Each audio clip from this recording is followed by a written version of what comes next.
it's sad that Mr. Sutherland had to die or passed away. But I want to make this board aware of one thing. In 2018, as you'll find in a 77-page report, the SOG unit, the organization that I was involved with, we stopped our contract. We fulfilled our contract in 2018. In 2019 of March, I sent a letter. We have all the evidence. It's been verified that we will not sign with the Charleston County Sheriff's Office.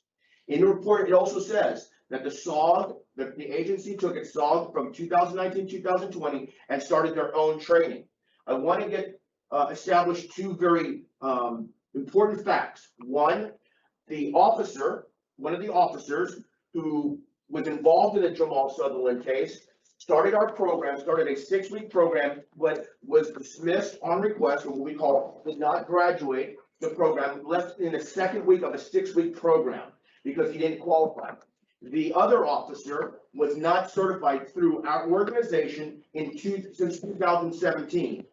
So we are 2 years removed from that, number one. Number two, neither of those officers were certified by us. Number three, they had another supervisor come in who brought in traditional cert training and mixed it with a SOG and still wear the t-shirt of SOG. That does not represent who we are. It would be like buying a beautiful Mercedes-Benz. You have an engine that you removed out of it, and then you put another engine in it, and you still call it a Mercedes-Benz, but it doesn't work the same way. So we have no culpability. We have not been named in any lawsuit. We've cooperated fully with the FBI, who took all of our information that we provided to them. We changed the mental health program, but everybody involved in the Jamal Sutherland case had nothing to do with our organization, our training, period. End of story. And those are the facts. I'm sorry that might distort what you're hearing on the media, but those are the facts, period.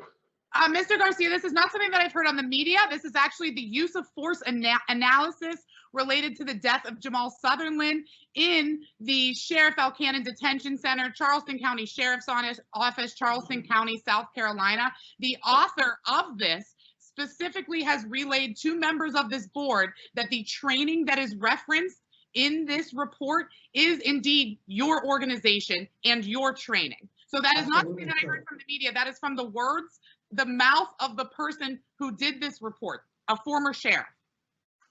All right, Unfortunately, the hired consultant who did this report, understandably, did not have our full package, number one. Number two, he refers to his SOG in a general term. He doesn't say USC SOG because it's impossible to say that we trained the two officers, one, again, who failed our program, so of a 6-week program, was dropped on the 2nd week, and then number two, another officer who was not certified, and plus was removed from the SOG team almost a year before that, and then pulled from regular duties to do unfortunately, a cell extraction. Number one, we don't use chemical agents, and you can look at all of our manuals. We do not endorse chemical agents on the mentally health. Do you know why? Because we don't know whether they're having a behavioral breakdown or a medical breakdown. Why exacerbate the situation? I established that within this community in 2016 on a paper with the National Sheriff's Organization. Number two, again, I don't know what the Charleston County for almost 2.5 years did when we terminated our contract. But here are the facts.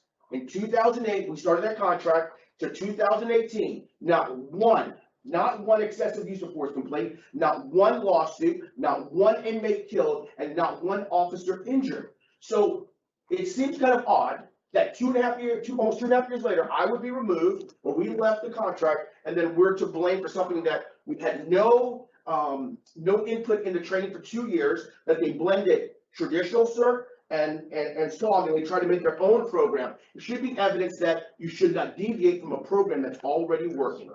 Thank you so much.